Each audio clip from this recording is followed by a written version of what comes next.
gün həyat yoldaşının videosu ilə ölkə gündəminə düşən Füzuli rayon İcra Hakimiyyəti başçısının müavini Gülbahar Eyvazovanın qızı 20 yaşında tələbə olarkən dekan müavini təyin edilibmiş.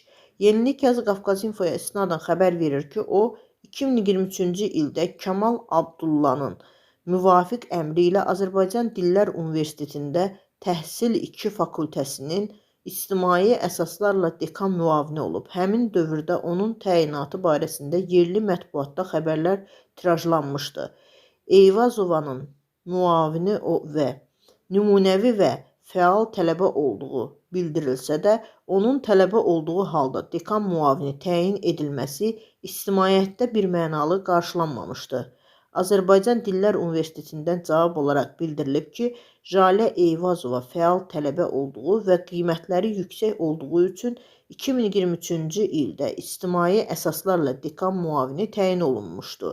Həmin il universiteti bitirəndə ictimai əsaslı vəzifəsindən azad edilmişdi.